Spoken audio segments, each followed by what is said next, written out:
السلام عليكم ورحمة الله تعالى وبركاته. كنتمنى تكونوا بخير وعلى خير. مرحبا بكم في فيديو جديد من سلسلة دروس اللي كتخص الباتيمون.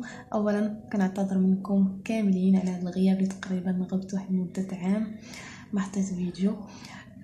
ورغم ذلك تبارك الله عليكم بقيتوا كتفاعلوا وكتعلقوا زعما ما ديما نقول، وبسببكم صراحه تقبلت القناه. شكرا لكم بزاف. هاد القناه راه ديالكم، مرحبا بكم. واي حاجه بغيتو فيها قولوا لي، انا غادي نحطها هنايا في لا فيديو. بالمناسبه هاد القناه ما غاديش تكون فقط للدروس، غادي تكون حتى لي فلوغ، المهم اي حاجه غادي نشاركها معاكم. اي حاجه جربتها انا غادي نشاركها معاكم ان شاء الله. واليوم غادي نبداو بموديل جديد اللي هو مود اوبيراتوار دي طرافو. اليوم ان شاء الله غادي نشرحوا وغادي ندير واحد السلسله خاصه بهذا الموديل هذا. اول حاجه شنو هو هاد مود اوبيراتوار دي طرافو؟ مود اوبيراتوار دي طرافو هو مثلا اي حاجه بغيت نعرف كيفاش كتصنع، الا خاصنا واحد المراحل ديالها مناش وكيفاش. بحال الا عطاتك مثلا البنات، مجال البنات بزاف حيت لانهم كيلقاو صعوبه باش كيفهموا هادشي ديال الباتيمون. مثلا عطيتك واحد الكيكه وجيت قلت لك ديريها ليا. هذيك الكيكه واش غادي ديريها بلا ما تعرفي شنو هما المقادير؟ لا، ما يمكنش. ضروري خاصك تعرفي المقادير ديالها وطريقه التحضير. هاد طريقه التحضير وهاد المقادير هما اللي حنا بحال هكا مود اوبيراتوار. شي واحد بنايه بغيتي تبنيها خاصك تعرفي التفاصيل كيفاش غادي تبنيها صافي. دونك مود اوبيراتوار مفهوم. غادي ندوزو للبلان او البروغرام اللي غادي نعتمدو ان شاء الله في هاد الموديل هذا. اول حاجه اللي هي لي تيراسمون.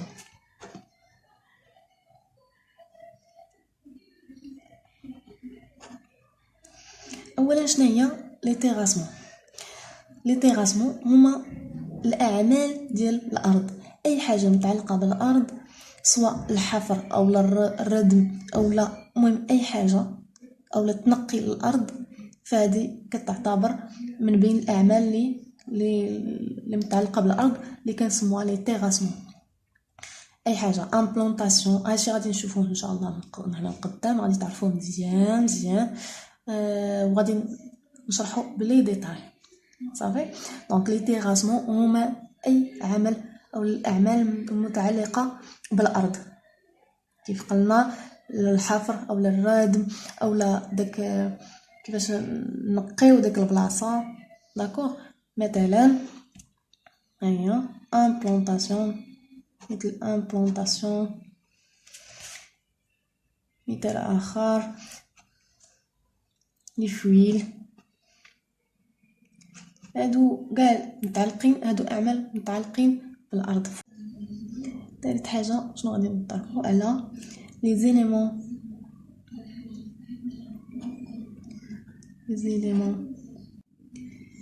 éléments constituants d'un bâtiment اللي كتعني شحال اللي كتقطع الفيديو. دونك les éléments constituants d'un bâtiment هي اي حاجه متعلقه بهاد البنايه. شنو هما المكونات ديالها؟ اذا نديرها من جمله كتبان شنو هي. دونك البنايه، اي بنايه بطبيعه الحال كتكون لي ميغ، ديك الوازون، الحيوط اللي في الداخل ديال الدار، الحيوط اللي على برا. داكوغ هادو كلهم لي زيليمون كونستيتيو. غادي نشوفوا مازال ان شاء الله بزاف ان شاء الله كلشي هادشي غادي نديطاييه من بعد. اذا هادو ثلاثه الحوايج اللي غادي نطرقوا لهم في هذا الموديل. اذا هنا هذا تحبس فيها تقطع فيه الفيديو. دونك لي فونداسيون هو الساس شنو كنعنيو به؟ يعني لي سيميل، لي بوطو، لي لونغرين، لي شيلاج. داكور. اذا غادي نبداو على بركه الله بلي تيراسمون. دونك هنا اول حاجه لي تيراسمون.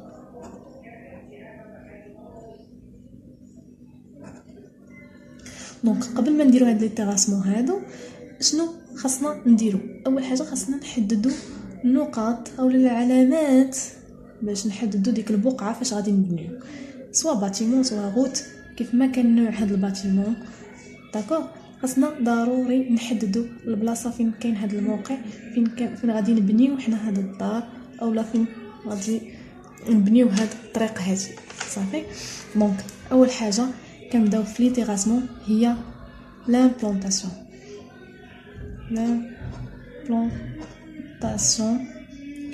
كتعريف امبلونتي هذا خذوه عندكم، راه في اي حاجه تقدر تستعملوه في اي ايكول سواء لاركتيكتور لي ستيا بحال سي بوزيسيوني sur le terrain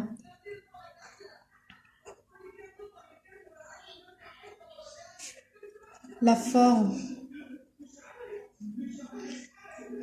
du bâtiment ou la route اللي خاصنا غادي نبنيوها à construire. داكوغ. اذا امبلونتي سي بوزيسيون هو نوضعوا واحد الشكل ديال هذيك الباتيمون اولا ديك الغوت نحددوها باش لي شيز دامبلونطاسيون. لي شيز باش كنحددوها لي شيز تبقى عندكم هنايا الشيز دامبلونطاسيون.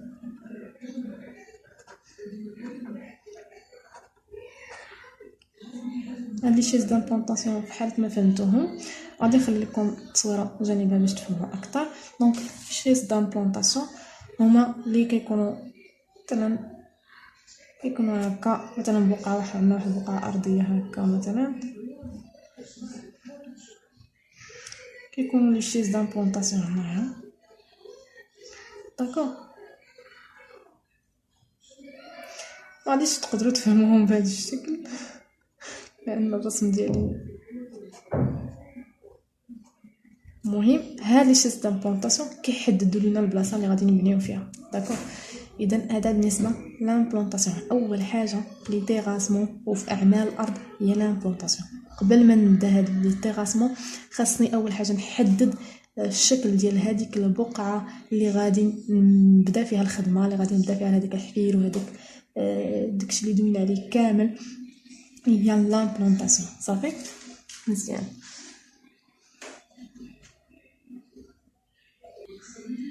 باش كنسالو هاد لامبلونطاسيون عاد حنا كنجو لي تيراسمون. دونك التعريف ديال لي تيراسمون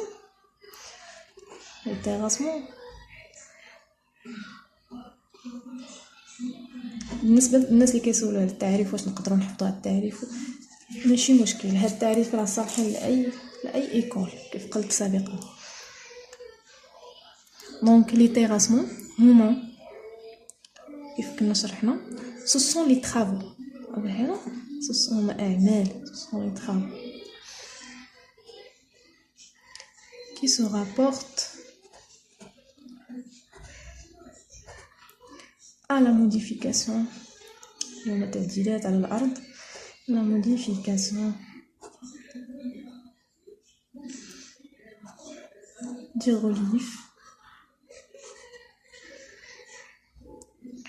d'un terrain.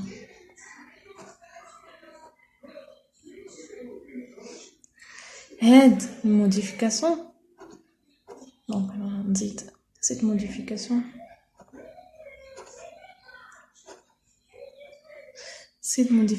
du sol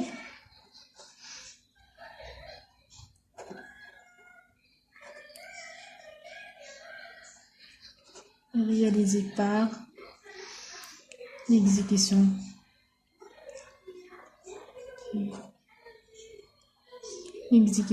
de déblais. غادي نشرحو مازال من بعد déblais et de remblai.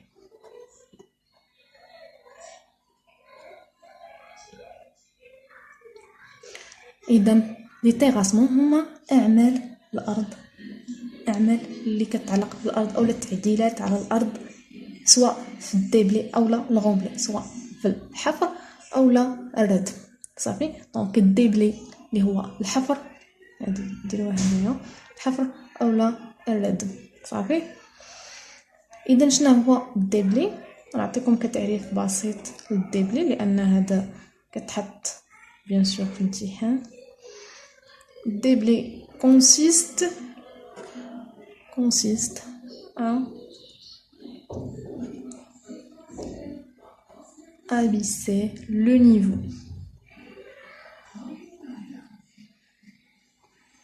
Le niveau du terrain, bien sûr.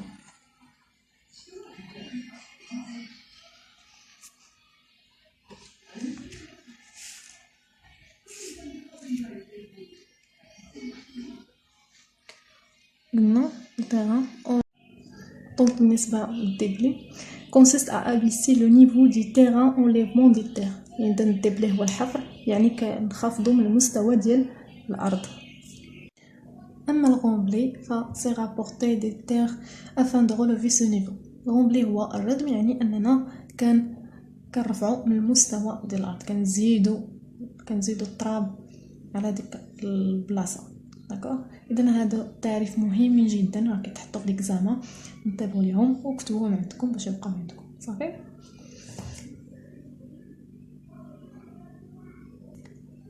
غندوزو لثالث تعريف اللي حتى هو مهم جدا، اللي هو لو ديكاباج.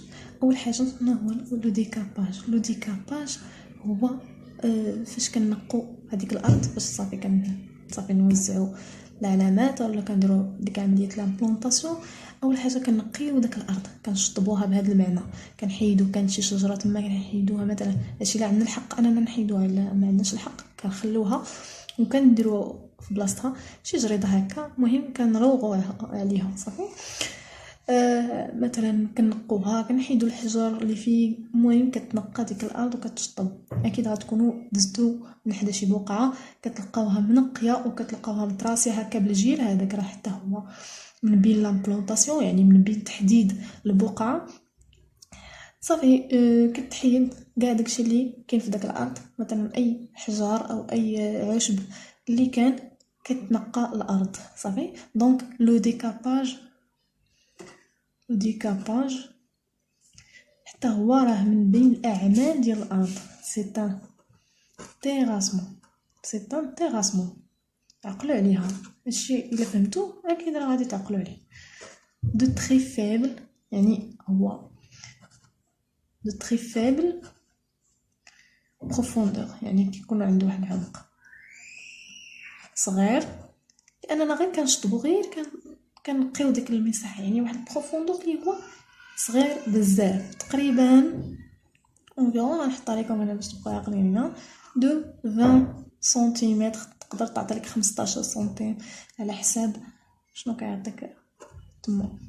اي دو غون سيرفاس، يعني بواحد المساحه اللي هي كبيره، واحد البلاصه اللي فين غتبنى اللي كبيره، كتكون كبيره، وبروفوندور اللي هو صغير.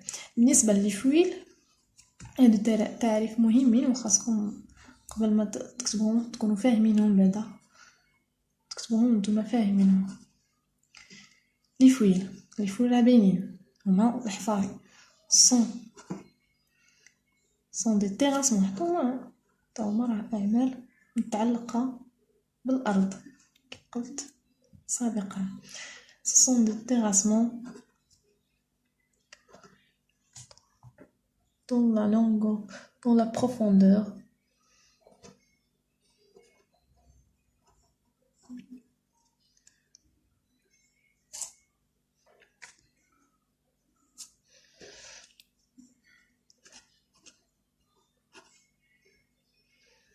rapporté 1 à la surface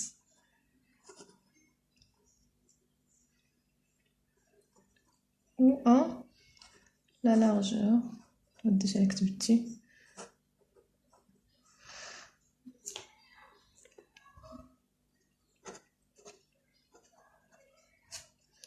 et plus important.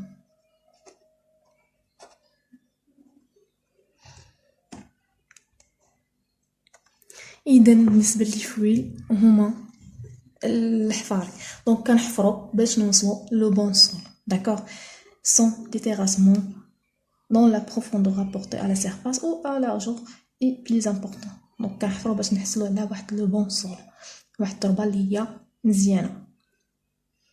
بالنسبه للفويل راه كينقسموا لثلاثه 3 ديال لي فويل، 3 ديال لي تيب. دونك التيب الاول عفوا كيما قلت لكم لي فويل كينقسموا ل 3 تيب. اول تيب اللي هو فويل اون بلان ماس.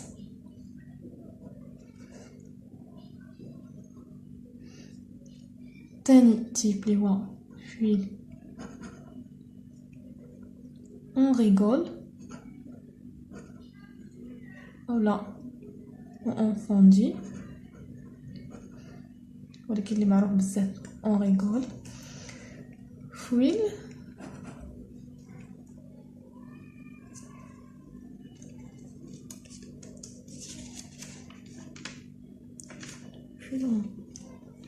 اون بوي. دونك بالنسبه للفويل اون بلان ماس يعني غير من السميه اون بلان ماس يعني كيكون ذات واحد المساحه كبيره، واحد لارجور اللي هو كبير، و لا ماس اللي كتكون الكتله ديال التراب كثيره حتى هي، البروفوندور كبير حتى هو. دونك فويل اون بلان ماس حتى هو سي ان تيراسمون، داكوغ، سي ان تيراسمون ديال واحد لا سيرفاس اللي واحد المساحه اللي هي كبيره جدا. هذا كنستعملوه فاش pour les radières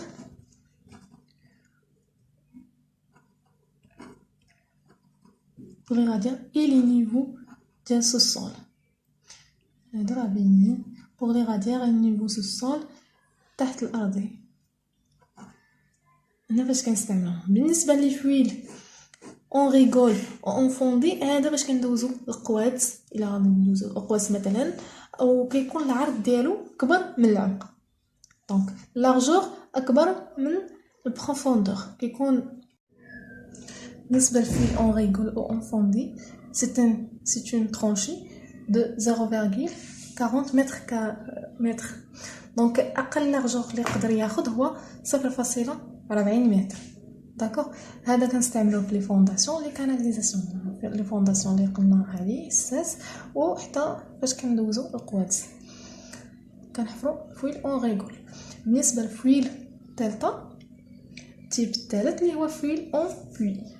فويل اون بوي c'est un terrassement bien sûr de petite surface et de grande profondeur، يعني واحد المساحه صغيره او لارجور صغير وواحد البروفوندور اللي هو كبير. فين كنستعملوه في البئر. في البئر كيكون هكا،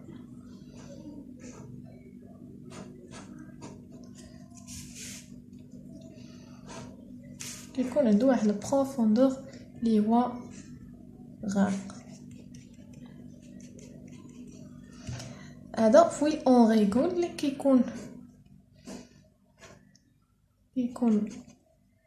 واحد لارجور اللي هو